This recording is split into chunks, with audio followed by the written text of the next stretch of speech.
This is what happens when we let unqualified people in through the back door.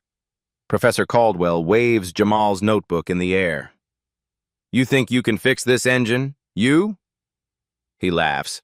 "Boy, you probably can't even spell thermodynamics." He throws the notebook on the floor. Papers scatter everywhere. Students laugh. Someone yells, "Go back to shop class." Another says, "Diversity hire." Jamal kneels down, picks up his papers one by one. His hands tremble. "Sir, please let me show you." "Show me?" Caldwell steps closer. "The only thing you'll show is why people like you don't belong here. You're wasting everyone's time. My time. MIT's money." The room erupts in laughter. Jamal stands there, quiet, ashamed, alone. But in 10 minutes, this boy will expose the professor's biggest mistake, a mistake that ruined 47 students before him. Have you ever been humiliated right before your victory? Massachusetts Institute of Technology. The name alone carries weight. For over a century, this campus in Cambridge has produced the world's brightest engineers, scientists, and innovators. But prestige has a shadow side. The mechanical engineering department sits in a glass and steel building overlooking the Charles River. Inside, the hierarchy is clear. Professors at the top, graduate students in the middle, undergraduates at the bottom, and at the very bottom, students who don't look like they belong. Jamal Richardson arrived at MIT 3 months ago, 18 years old, full scholarship, first in his family to attend college. His acceptance letter felt like a miracle. His mother cried for an hour when it arrived. She worked double shifts as a nurse to keep their Detroit apartment. Now her son was at one of the best schools in the world. But miracles come with a price. On his first day, a student asked how he got in.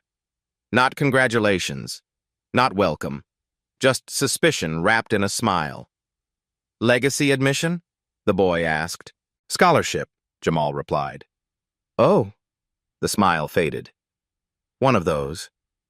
In the cafeteria, he sat alone. White students clustered at their tables, Asian students at theirs. The few black students scattered across campus rarely crossed paths. His roommate, Alex Carter, was kind, but even Alex didn't understand.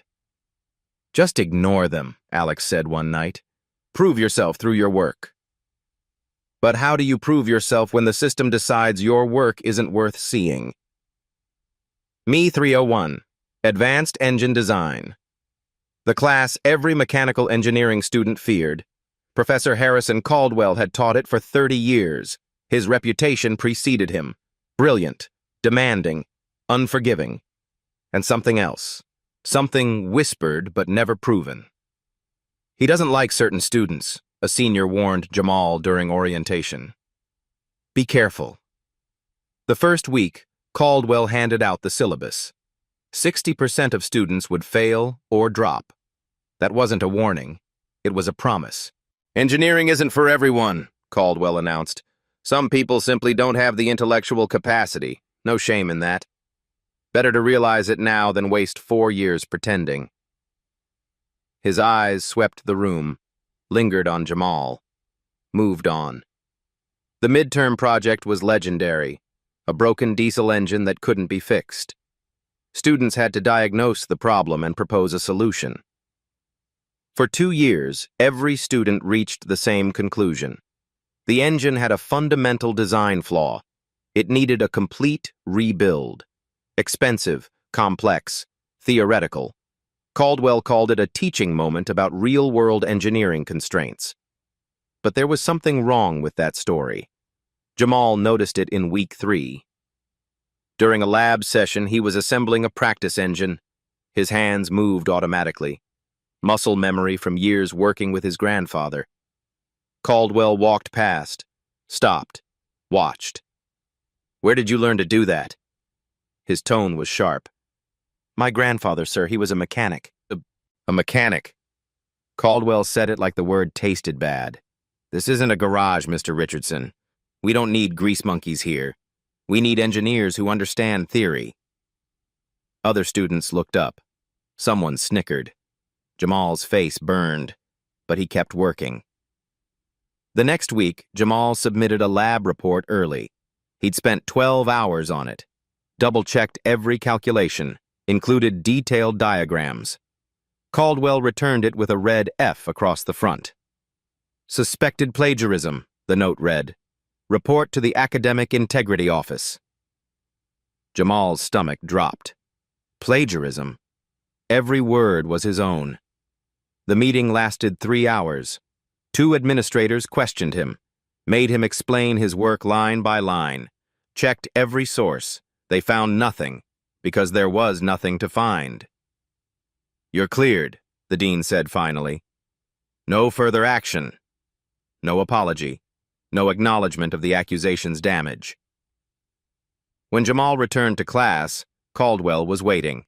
"Well," the professor said loudly, "glad we cleared that up, though I must say it was suspicious for someone at your level to produce such work." Translation: I still don't believe you earned it. Other incidents followed. Small, constant, exhausting. Caldwell called on Jamal in class. When he answered correctly, lucky guess. When Jamal asked questions, perhaps review the basics before wasting our time. When Jamal worked with lab partners, Caldwell separated them.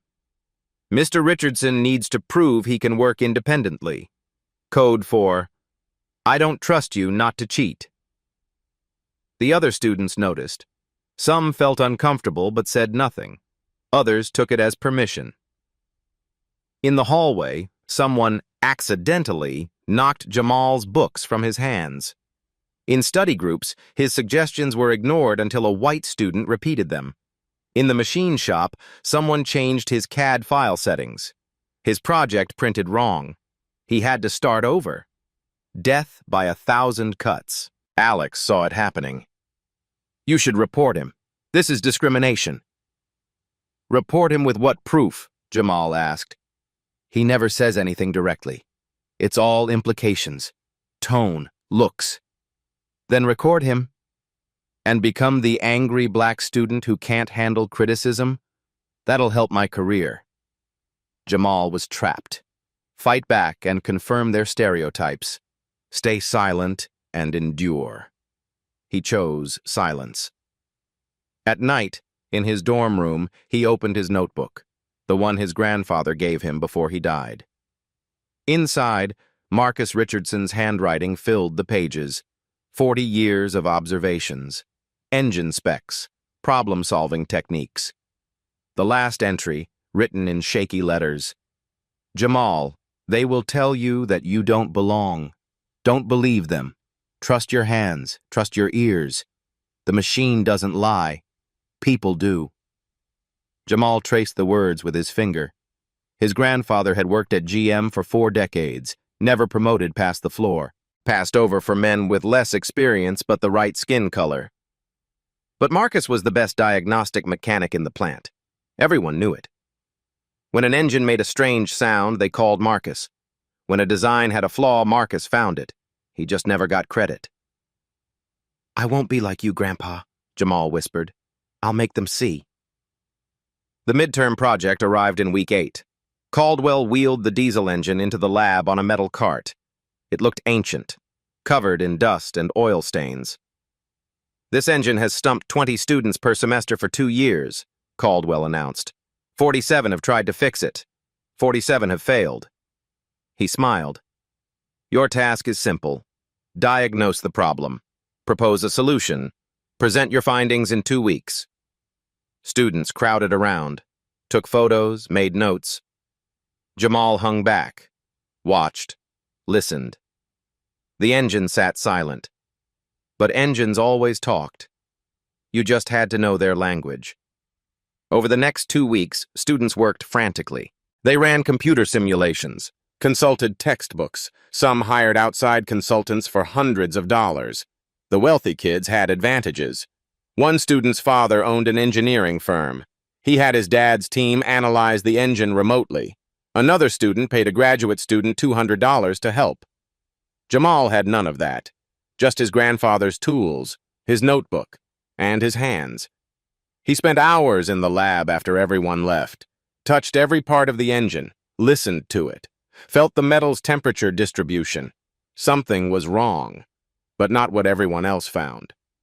The other students concluded the engine had a fatal design flaw, low compression ratio, bad timing chain, faulty valve train, all expensive problems, all requiring complete redesigns. Jamal disagreed. He'd learned something from his grandfather. When an engine fails consistently in the same way, check the simple things first: fuel delivery, air intake, oil pressure. One night at 2 a.m., Jamal was alone in the lab. He started the engine. It coughed, sputtered, died after 3 seconds, just like everyone said. But Jamal heard something in those 3 seconds. A knock from deep in the crankshaft area. Not a design flaw knock. A starvation knock. The bearings weren't getting oil. He checked the oil level, full.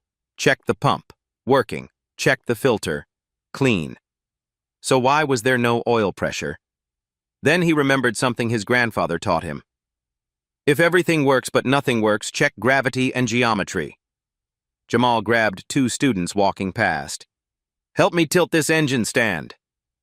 They looked at him like he was crazy, but they helped. They tilted the stand 15 degrees to the right. Jamal started the engine. It ran, smoothly, no knocking. For 2 full minutes, he shut it off, tilted it back level, started it again. 3 seconds. Knock. Dead. "What the hell?" one student muttered. Jamal's heart raced. He knew what this meant. The problem wasn't the design, it was the installation. He opened his notebook, started drawing, calculating. The pieces fell into place. By dawn, he had his answer. And it was going to embarrass a lot of people, especially Professor Caldwell. Presentation day arrived. 15 students went before Jamal. Every single one proposed expensive redesigns. Caldwell nodded approvingly at each. "Good analysis. You understand the fundamentals." Then Jamal's name was called. He walked to the front, notebook in hand. No PowerPoint, no fancy presentation. Caldwell's expression shifted. Anticipation mixed with contempt. "Well, Mr. Richardson, enlighten us." Jamal opened his mouth to speak. That's when Caldwell snatched the notebook away. And the humiliation began. But here's what Caldwell didn't know, what none of them knew. That bent oil pickup tube, the one causing all the problems? Caldwell himself had installed it.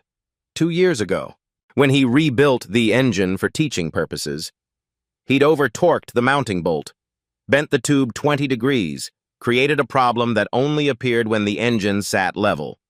47 students had failed because of his mistake, and in a few minutes, an 18-year-old from Detroit was about to prove it. If you've ever spotted something everyone else missed, drop a comment. Because what happens next changes everything. Detroit, Michigan. Summer of 2014. 8-year-old Jamal sat in his grandfather's garage. The smell of motor oil filled the air. Jazz played softly on an old radio. Marcus Richardson stood over a Chevy engine. 65 years old. 40 years at General Motors. "Close your eyes, boy." Jamal obeyed. Marcus started the engine. "What do you hear?"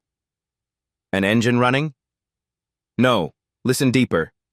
Jamal focused, past the rumble. There was something else. A clicking sound, metal on metal. "Something's clicking." "Where?" "The right side, middle area." Marcus smiled. "Shut off the engine." "Open your eyes." He pointed to a bearing. "Worn out right there. You heard it on the first try." That was lesson 1. Listen. Every engine has a voice. Healthy ones purr. Sick ones knock, cough, wheeze. Learn the language. Marcus played recordings every evening. Different engine problems. Jamal had to diagnose by sound alone. Within 6 months, he could identify 20 different problems. Lesson 2. Feel. Marcus taught him to place his hands on running engines. Feel the vibrations. Smooth meant balanced. Irregular meant trouble. Computers lie, Marcus said. Sensors break. Your hands always tell the truth. Lesson 3. Trust instinct. Marcus told him about 1987. GM launched a new transmission. Engineers said it was perfect. Computer tests all passed. But Marcus felt the vibrations wrong, reported it, got ignored. 6 months later, 50,000 vehicles recalled. Transmission failures everywhere. They had fancy degrees, Marcus said. I had 40 years of work. I was right. They were wrong. He never got promoted for that. Just a pat on the back. Why didn't they listen? Marcus was quiet. Because men like me aren't supposed to be smarter than men like them. That's how the world works, boy. That's not fair. No. But fair doesn't pay bills. So we do excellent work anyway. Maybe someday somebody will listen. Summer of 2012. Marcus had a stroke. Mild, doctors said. But his career ended. Couldn't work assembly lines anymore. GM offered early retirement. He took it. The teaching intensified. Marcus knew his time was limited. He had knowledge to pass on. They fixed every broken car in the neighborhood. Marcus let Jamal diagnose first. Then they repaired it together. By 13, Jamal could rebuild a carburetor blindfolded. By 14, he diagnosed most problems in 5 minutes. Marcus gave him a notebook. Write everything down, every engine, every problem, every lesson. He showed Jamal his own notebooks. 50 years of entries, grease-stained pages. This is our family knowledge. Nobody can take this from us. Jamal filled page after page. Diagrams, calculations, observations. At night, while his mother worked hospital shifts, he studied. Math, physics, chemistry. His grades were perfect. Teachers talked about college, but college needed money they didn't have. Then 2020 came. The pandemic. Marcus got COVID. Hospital on Tuesday. Ventilator by Friday. Jamal couldn't visit. Hospital rules. Sunday morning. The phone rang. His mother's face said everything. Marcus was gone. The funeral was small. 10 people in masks. Everything felt wrong. They buried him in his GM jacket. 40 years stitched on the sleeve. After everyone left, Jamal sat alone by the gravestone. He opened his notebook, the one Marcus gave him. The last page had new writing. He hadn't seen it before. Marcus must have written it before getting sick. The handwriting shook. But the message was clear. Jamal, they're gonna tell you that you don't belong. That your kind of knowing ain't real knowing. Don't believe them. The machine don't care about your skin or your degree. It only cares if you understand its language. You speak that language better than anyone I ever met. Make me proud. Grandpa Marcus. Jamal read it 3 times, then closed the notebook. I promise, Grandpa, I'll make you proud. 2 years later, senior year of high school. The MIT acceptance letter arrived. Full scholarship. His mother cried for an hour. Jamal held Marcus's notebook tight. We did it, Grandpa. But MIT was different. Harder than expected. Not the classes. Those were fine. It was everything else. Students asked how he got in. Not congratulations. Suspicion. In study groups, his ideas were ignored until white students repeated them. Professors looked past him, through him, like he was invisible. And Professor Caldwell was the worst. The plagiarism accusation, the public doubts, the constant dismissals. Every night, Jamal opened Marcus's notebook. Read that last message. The machine doesn't lie. People do. He'd learned engines from a master, a man with no degree but more knowledge than most engineers. Marcus was right about everything, except one thing. He said maybe someday somebody would listen. Jamal was tired of waiting for maybe. Standing in that lab, Caldwell mocking him, students laughing. It was time to make them listen. Not with words, with proof. The machine was about to tell its truth, and Jamal was the only one who could hear it. Jamal stands at the front of the lab. His notebook lies scattered on the floor. Pages bent, corners torn. He bends down slowly, picks up each sheet. His hands shake slightly. 44 students watch. Some look uncomfortable. Most stay silent. A few still smirk. Caldwell crosses his arms. Well, are you going to waste more of our time, or admit you're out of your depth? Jamal gathers the last page, stands up, looks directly at the professor. Sir, I'd like to demonstrate my findings. Demonstrate? Caldwell laughs. Everyone else understood this required theoretical analysis, complex calculations. But you want to play mechanic? I have calculations, sir, but I think a demonstration would be clearer. Of course you do, because thinking is hard. Doing it is easy. More laughter from the students. Caldwell checks his watch, makes a show of it. Fine, I'll give you 5 minutes. When you fail this midterm, which means you fail this course, which means goodbye scholarship. Understood? Jamal's throat is tight. His scholarship requires a 3.5 GPA minimum. Failing this course means losing everything. I understand, sir. Good. Then begin your little show. Jamal walks toward the engine. Caldwell steps in his path. Wait, let's make this interesting. If you're so confident, let's raise the stakes.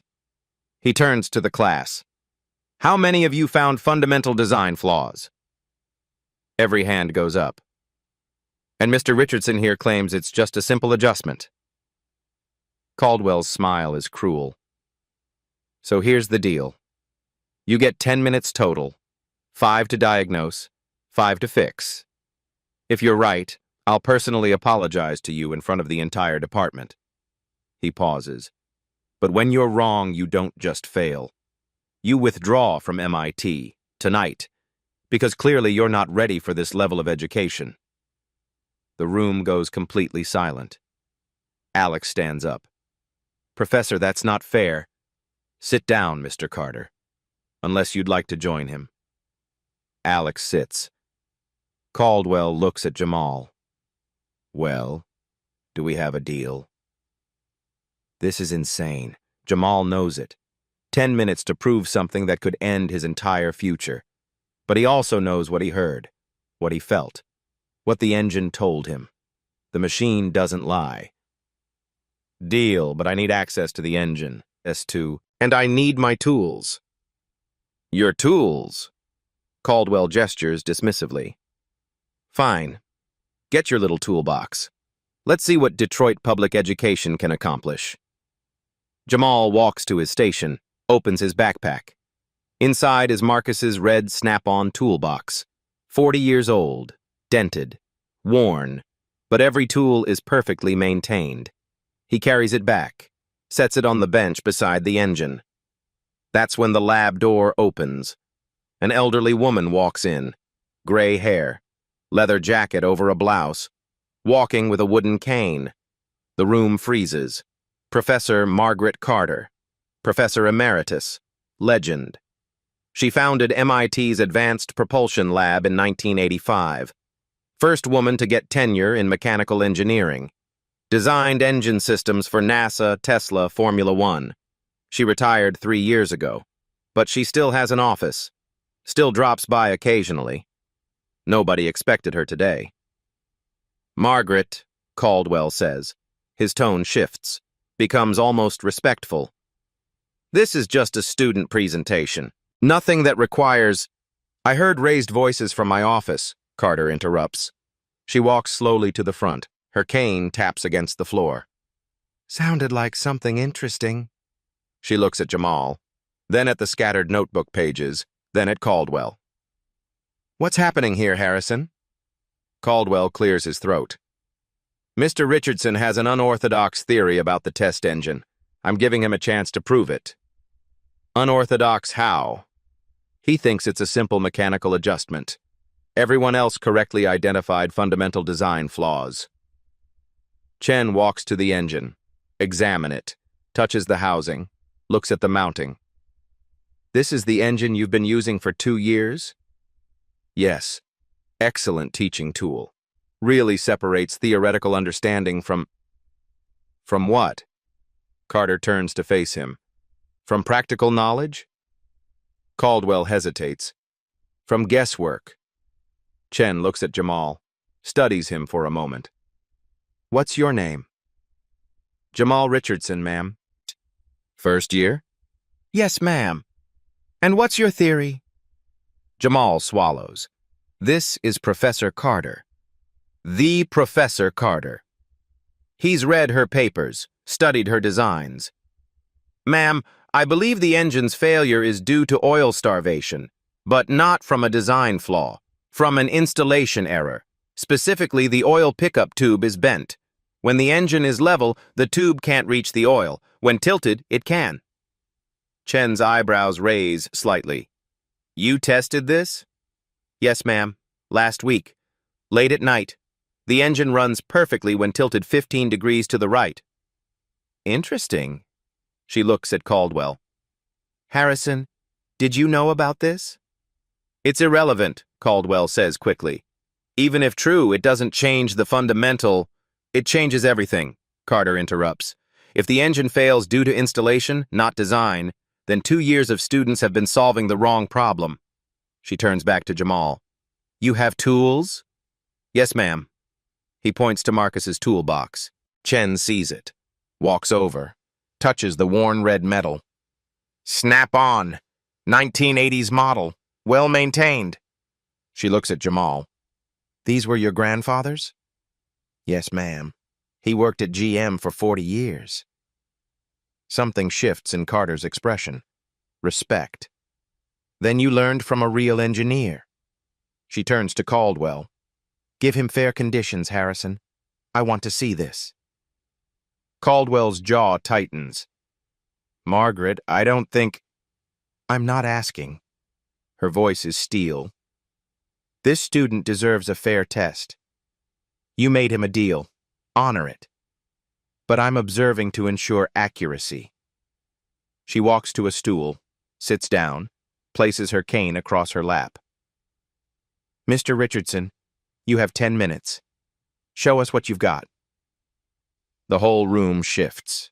Students sit up straighter, stop smirking, start paying attention. Because when Professor Carter watches, you pay attention. Caldwell is trapped. He can't back down now, not in front of her. Fine. He sets a timer on his phone. 10 minutes, starting now.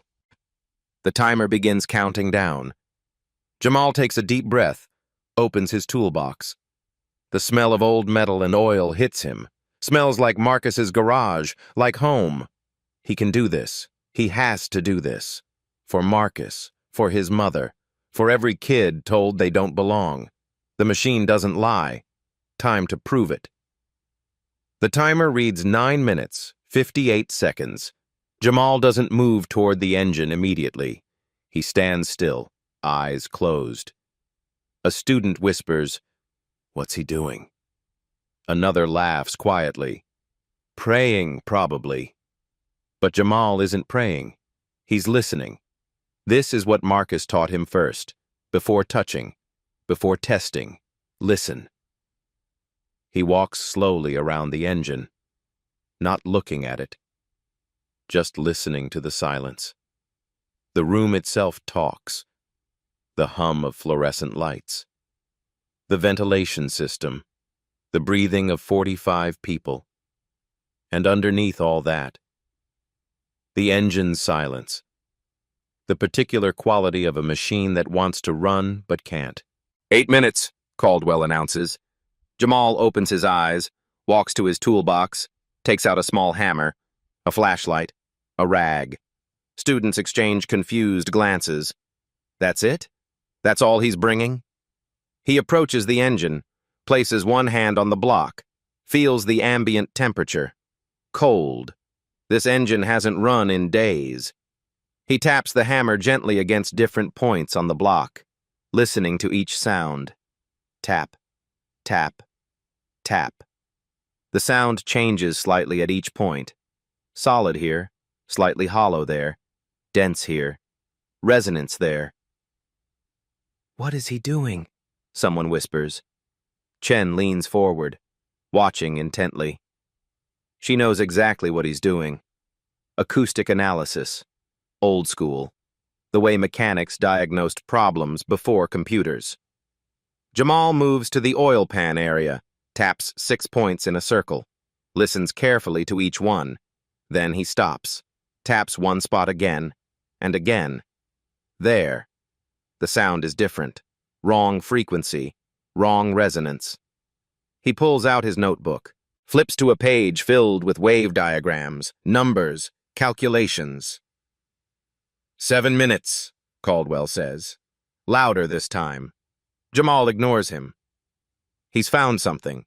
He turns to Caldwell. "Sir, may I start the engine?" "It won't run. That's the whole point." "I know, sir, but I need to hear how it fails." Caldwell waves dismissively. "Waste your time." Jamal turns the key.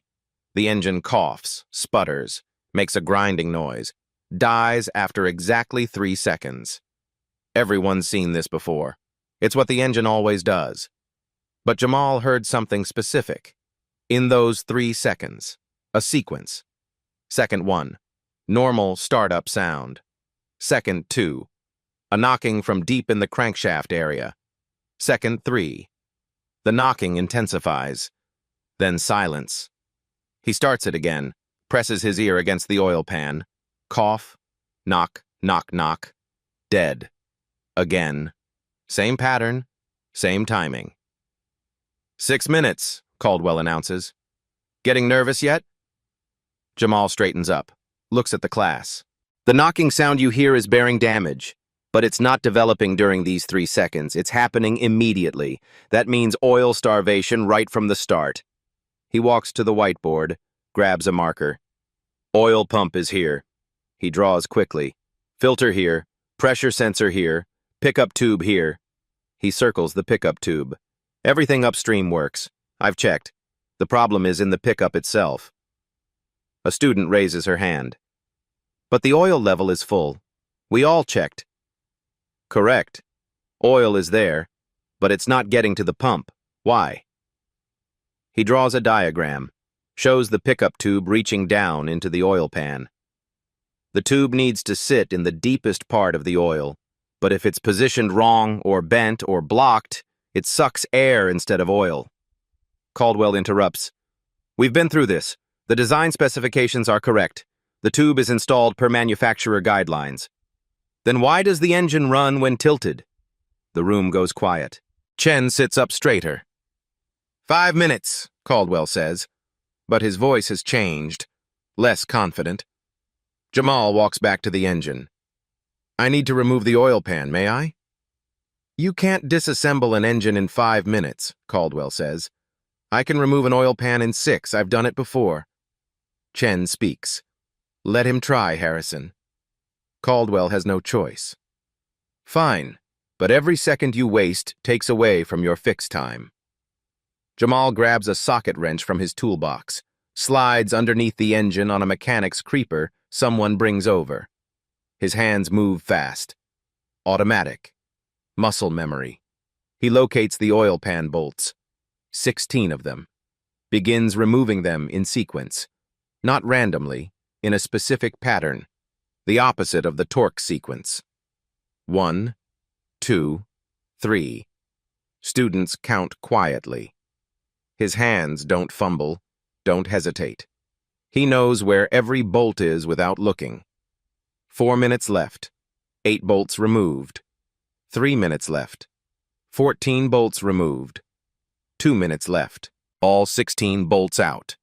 Jamal slides out from underneath, grabs the oil pan edges, wiggles it gently to break the gasket seal. It comes free. Oil drains into a catch pan, dark and dirty. He sets the oil pan aside, grabs his flashlight, shines it up into the exposed area where the pickup tube sits. And there it is. "Oh my God," he whispers. Chen stands, walks closer. "What do you see?" Jamal holds up a small inspection mirror, angles it so Carter can see.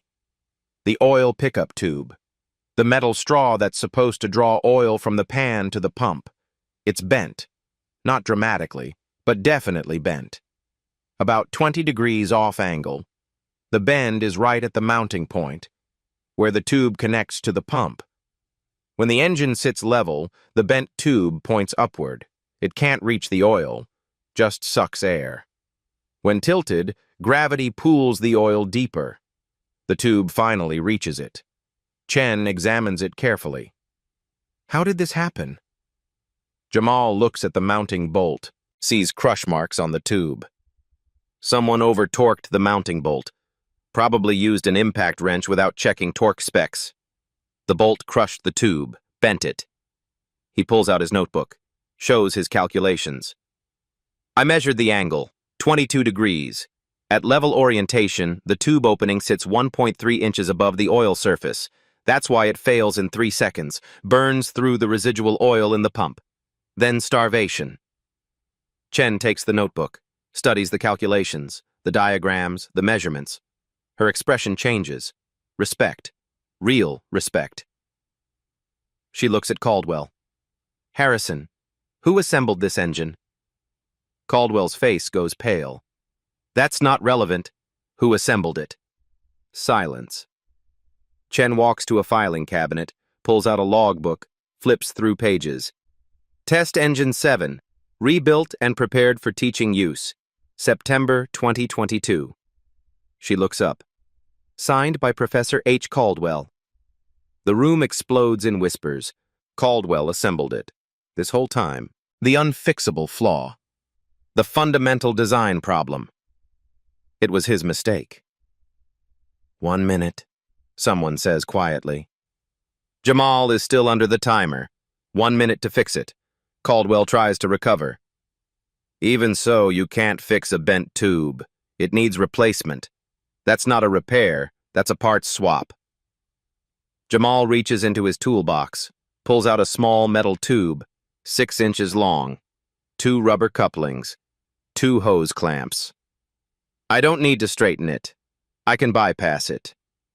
He slides back underneath, works fast, disconnects the bent tube from the pump inlet, attaches his extension tube using the rubber coupling and clamp, routes the extension around the bent section, secures the other end deep into the oil pan mounting area. 30 seconds, 20 seconds, 10 seconds. Done, Jamal calls out. He slides out, stands up, oil on his shirt. Grease on his hands. The timer hits 0. Caldwell opens his mouth, closes it, opens it again. That's not engineered. That's improvised. It won't hold under pressure. Let's test it, Carter says. She walks to the engine, examines Jamal's work, the tube routing, the clamps, the connections. It's clean work, proper clamps, good positioning. She looks at Caldwell. Start it, Harrison. Margaret, this is absurd. We can't base engineering solutions on... Start the engine. Caldwell has no choice. Not with Carter here. Not with 45 witnesses. He turns the key. The engine starts, runs for 5 seconds, 10 seconds, 20 seconds. No knocking, just smooth, steady, idle. 30 seconds. 1 minute, 2 minutes. The oil pressure gauge reads 60 psi. Perfect. Students pull out phones. Start recording. This is going viral tonight. 3 minutes, 4 minutes, 5 minutes. The engine purrs. Consistent, healthy, no problems. Chen walks to the oil pressure sensor, checks it with a handheld gauge. 62 psi, that's textbook correct. She looks at Caldwell. Harrison, your assessment? Caldwell stands frozen. His face is red, jaw clenched tight. The modification appears functional. Functional? Carter's voice is sharp. It's elegant. An $8 solution to a problem that stumped 47 students over 2 years. She turns to the class. Does everyone understand what just happened? This young man diagnosed a problem in 5 minutes that none of you found, because you were looking at theory. He was listening to the machine. One student speaks up. Professor Caldwell, you told us it was a fundamental design flaw. You said it couldn't be fixed without a complete rebuild. Another student, bolder. I failed this midterm last semester. I proposed a $15,000 redesign. Are you saying I failed because of a bent tube? Another. I changed my major because I thought I wasn't smart enough for engineering. The questions keep coming. The anger builds. Caldwell tries to speak. The assignment was still valid as a teaching... Teaching what? A female student stands. Teaching us to ignore evidence? I got an F because my solution wasn't expensive enough? Chen raises her hand. Silence falls. This requires a formal review. Harrison, we'll discuss this in my office. Now. She turns to Jamal. Mr. Richardson, what's your major? Mechanical engineering, ma'am. Good. Come to my office tomorrow morning, 9 a.m. I have a research position that needs someone who actually understands machines. Jamal's voice shakes. A research position? But I'm only a freshman. I don't care what year you are. I care if you can think. You can. She taps her cane. 9 a.m. Don't be late. She walks to the door, pauses, looks back at Caldwell. And Harrison, you owe this student an apology, in front of the entire department. I'll be scheduling that for next week. She leaves. The door closes behind her. The lab erupts, students talking, filming, gathering around the running engine. Alex runs up, hugs Jamal. Dude, you did it! Jamal looks at the engine, still running smoothly, still proving him right. He opens Marcus's notebook. Look at the last page. His grandfather's words. The machine doesn't lie. People do. He was right, Grandpa. You were always right. If you've ever proven someone wrong who underestimated you, drop a fire emoji below, because what happens next to Professor Caldwell will shock you. The engine runs. 5 minutes becomes 10. 10 becomes 15. Students crowd around, phones recording, flash photography lighting up the lab. Caldwell stands frozen at the front. His carefully constructed authority crumbled with every smooth revolution of that engine. Professor Caldwell. A student's voice cuts through the noise. I failed last semester. You told me my analysis was insufficient, that I didn't understand fundamental engineering. She holds up her old report. I proposed replacing the crankshaft. Cost estimate, $12,000. Are you saying I failed because you installed a tube wrong? Another student steps forward. I got a D. Had to retake the class. Delayed my graduation by a semester. I lost my scholarship. I changed majors. I almost dropped out. The voices pile up. Anger. Hurt. Years of damage surfacing. Caldwell's face goes from red to white. Everyone, please. The pedagogical value of the assignment remains... Pedagogical value? Alex stands. You humiliated people, called them stupid, made them doubt themselves. For your mistake? The teaching assistant, Maria, steps forward. She's been silent until now. Professor, I helped you rebuild that engine in 2022. You told me to torque the pickup mounting bolt to standard spec. I said it seemed tight. You said I was wrong. Her voice shakes. I've been grading papers based on your rubric for 2 years, failing students who couldn't find a problem that didn't exist. She sets her grading folder on the desk. I can't do this anymore. She walks out. The room is chaos now, students arguing, some defending Caldwell, most condemning him. Then someone shouts, "Wait, look at this!" A student holds up his phone. Professor Caldwell's published paper from 2021, Common Installation Errors in Oil System Assembly. Page 7. He literally wrote about over-torquing pickup tubes. He reads aloud. Excessive torque on mounting hardware can deform thin-walled tubes, leading to orientation errors and subsequent oil starvation failures. The irony hits like a hammer. Caldwell wrote about the exact mistake he made. Another student finds more. His consulting company website. He offers services to diagnose installation errors in engine assembly. The room turns. Everyone is looking at Caldwell. He's been teaching a class on finding unfixable design flaws, while the real problem was his own installation error, an error he wrote papers about, an error he consults companies to avoid. The cognitive dissonance is staggering. Jamal stands quiet through all of this, watching, processing. He walks to where Caldwell stands, faces him directly. "Professor." His voice is steady, calm. "You made a deal. If I was right, you'd apologize. In front of everyone." Caldwell's jaw works. No words come out. "I'm right. The engine runs. Your mistake has been failing students for 2 years. The room goes silent. Everyone is waiting. Caldwell's eyes dart around, looking for escape, finding none. "Mr. Richardson." His voice is barely audible. "Your analysis was correct. And I was mistaken in my assessment.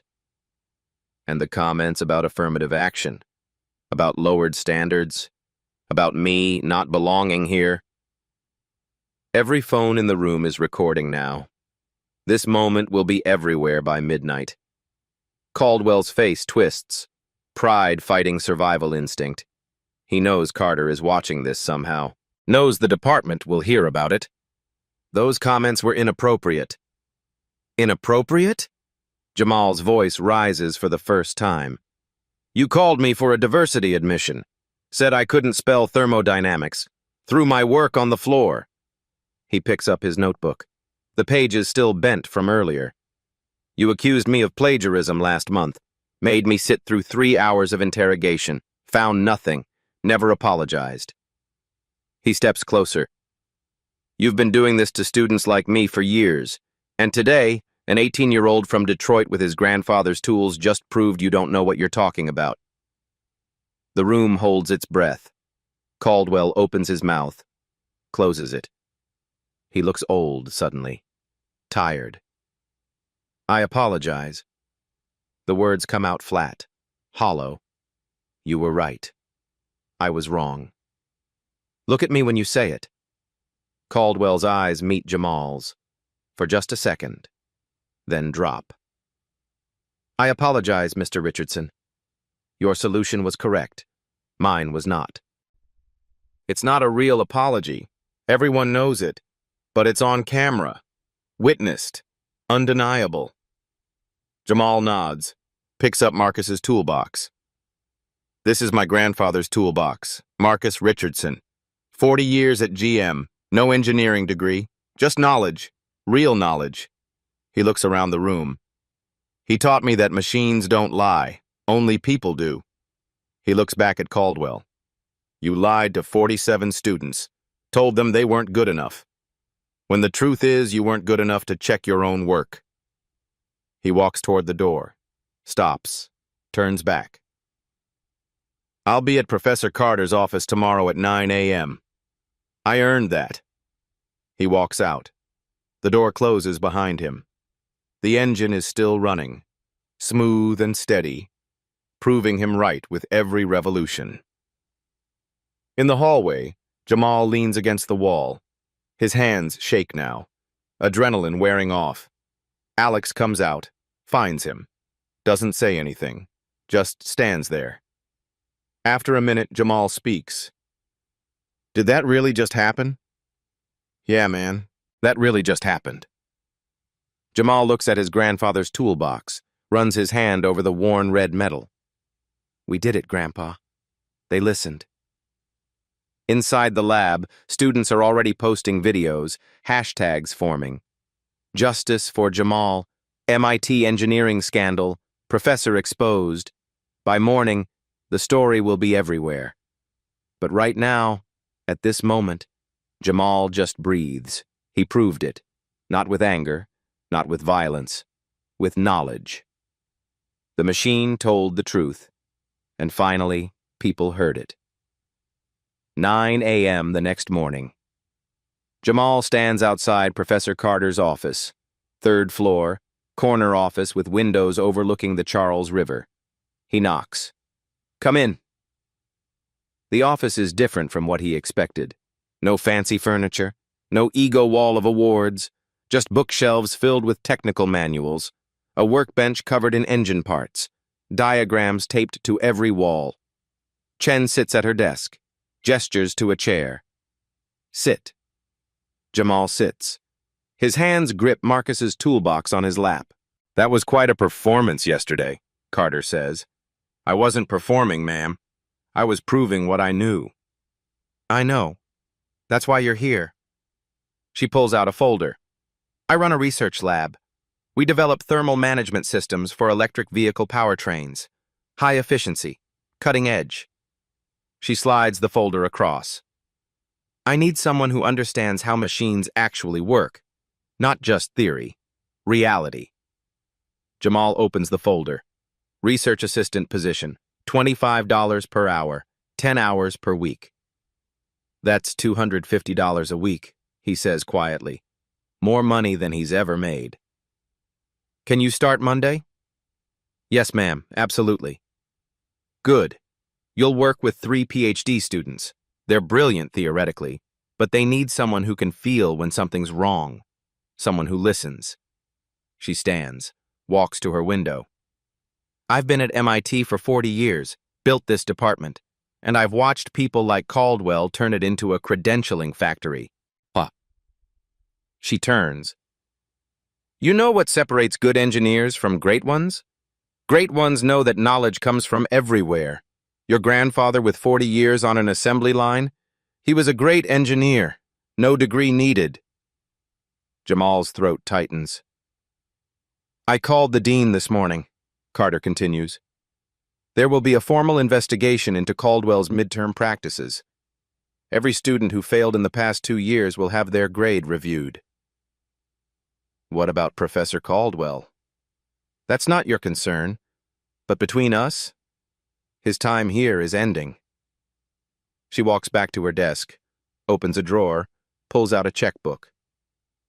Your midterm grade is an A, but you also just saved this department from a major scandal.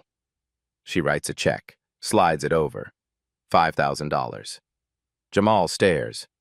Ma'am, I can't. You can. That's your consulting fee. You identified a systematic failure in our teaching methodology. You're entitled to compensation. She extends her hand. Welcome to the research team, Mr. Richardson. Jamal shakes it. His hand is still trembling slightly. Thank you, Professor Carter. Thank you. Don't thank me. You earned this. Now go prove everyone else wrong, too. The investigation takes 2 weeks. The department reviews every midterm from the past 2 years, every grade, every student complains. The pattern emerges clearly. Students of color in Caldwell's class. Average grade, 2.1. White students. Average grade, 3.4. Same quality work. Different outcomes. 5 plagiarism accusations in 2 years. All against minority students. None proven. All left permanent scars on records. The teaching assistant provides evidence. Emails from Caldwell. Grade these students more strictly. Never naming race, but always the same students. 15 former students submit complaints. Stories flood in. A black woman accused of cheating. Her code was too sophisticated. A Latino student told his accent made him hard to understand. His written work was perfect. An Asian student informed me that your people copy, not innovate. 2 years of systematic damage. The hearing happens Wednesday. By Friday, the decision comes. Professor Harrison Caldwell is removed from teaching immediately, stripped of his admissions committee position, banned from scholarship decisions. 2 options: accept a reduced research role with lower pay, or take early retirement. He chooses retirement, sends a brief email. No apology, just gone. His consulting company removes MIT from their website. Speaking engagements cancel. Conference invitations disappear. 3 months later, he surfaces at a small college in rural Pennsylvania. Teaching introductory courses. No research lab, no graduate students, no influence. He tells people about cancel culture, calls himself a victim. But his former students know the truth. MIT implements changes. 23 students request grade reviews. 15 grades change from F to pass. The woman who lost her scholarship gets it reinstated, plus compensation. The student who changed majors returns to engineering, joins Carter's lab with Jamal. New policy: all test equipment must be verified by 2 faculty members before student evaluation. Anonymous bias reporting system created. Student evaluations revised with specific questions about fair treatment. Professor Carter establishes something bigger. The Marcus Richardson Memorial Scholarship, $10,000 annually, for students from non-traditional backgrounds, students who learned engineering in garages, not classrooms. Requirements: financial need, plus a video showing something built, fixed, or designed outside school. The first recipient: a young woman from Alabama. Father owns an auto shop. She's rebuilt transmissions since age 12. Now she's at MIT. Full scholarship. Jamal helps select recipients every year, asks them about their teachers, their families, where real learning happened. The story goes viral. YouTube, TikTok, Reddit. Black student exposes racist professor. 12 million views in 1 week. NPR covers it. Chronicle of Higher Education investigates bias in engineering programs nationwide. Students at other schools come forward. Similar stories, similar patterns.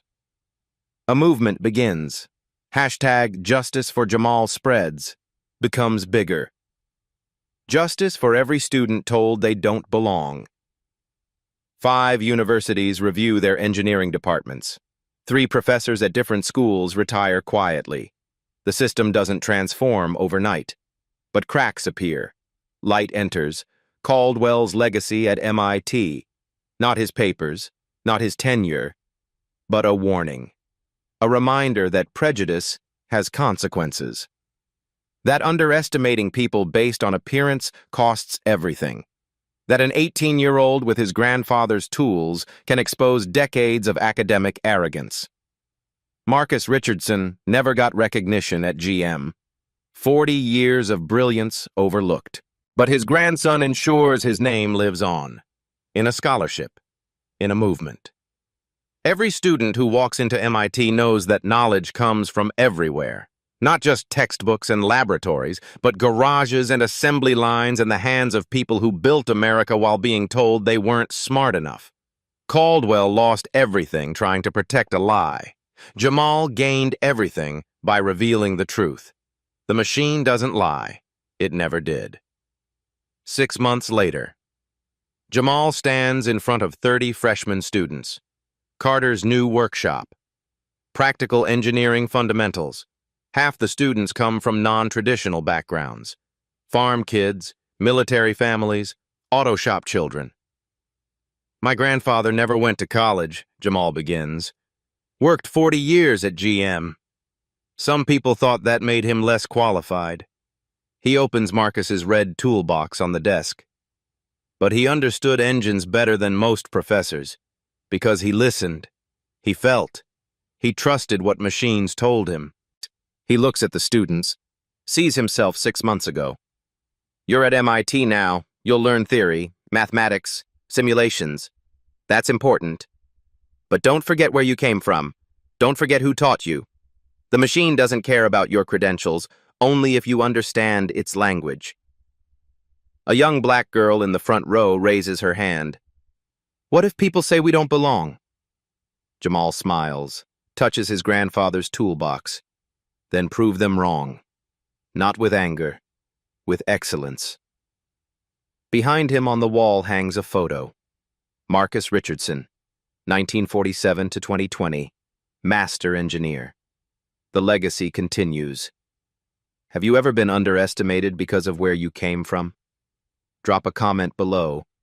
Share this video with someone who needs to know that brilliance doesn't require permission. And subscribe because there's one detail at minute 3 that only sharp viewers noticed. Go back and watch. You'll see exactly when Caldwell realized he was about to lose everything.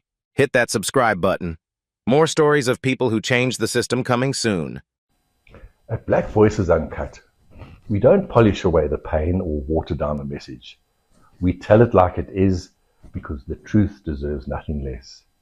If today's story spoke to you, click like, join the conversation in the comments, and subscribe so you'll be here for the next Uncut Voice.